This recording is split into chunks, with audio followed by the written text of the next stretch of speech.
Hi, I'm Phil Dolman and welcome to Trick of the Week, where I show you those little fancy things that all the players use but they don't show you in the books. In this one I'm going to show you two things. One, where you can go from a G chord to a G7 chord in a fancy way, and actually in a way that's a little bit easier than making the change from G to G7 down here, and also a way that you can take a G7 chord and turn it into something else with a little run. Both of them work in exactly the same way. Here's our first one.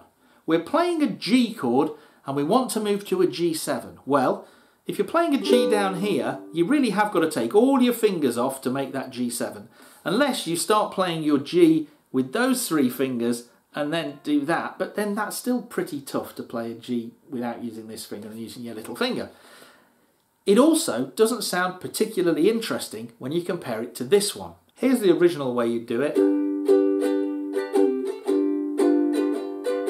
And here's the way I'm going to teach you.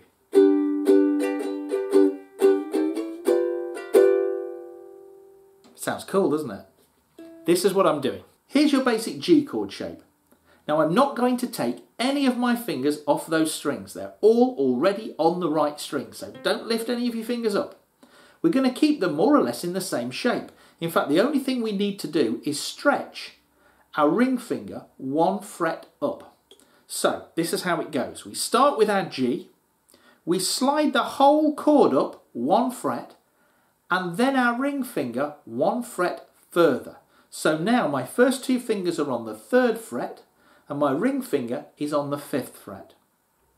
From now on, that shape doesn't change. The whole thing goes up a fret, the whole thing goes up a fret again. And we should end up on your fingerboard dots of 5 and 7. First two fingers on fret 5, ring finger on fret 7. That chord is a G7. So we've gone from a G to a G7. We haven't taken our fingers off the strings, but we've also gone up the neck in this really cool sounding sliding pattern.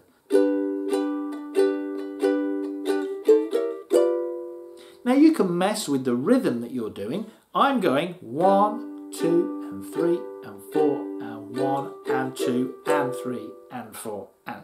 But you can play around with that to your heart's content.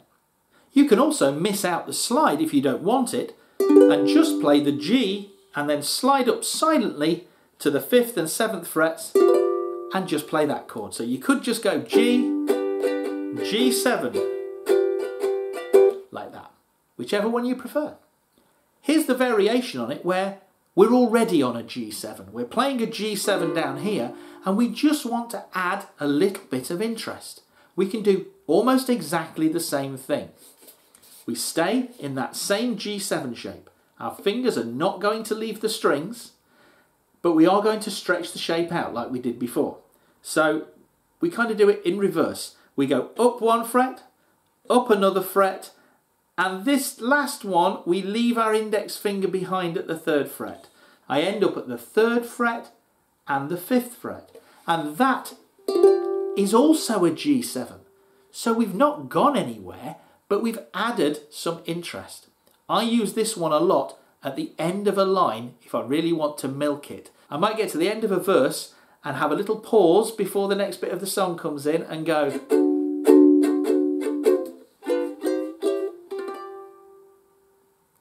and then I start the song. You don't have to slow down for it like that though. It's tricky to fit in at speed, but you could go like that.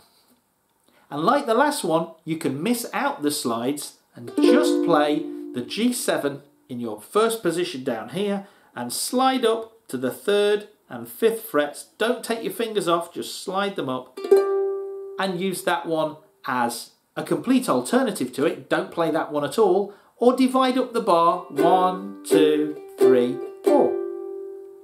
This one also works backwards. So you could go... So I start out on the 3rd and 5th, then I squash the shape together, so I leave my index where it is and squash my 2nd and 3rd fingers down, and then slide it down until I get to my G7. So there's a lot of mileage out of those two. You can really start to spice up your playing just with that simple chord change or that simple run without changing chord on the G7. Hope you've enjoyed this. I'll see you again soon for another trick of the week. Bye bye.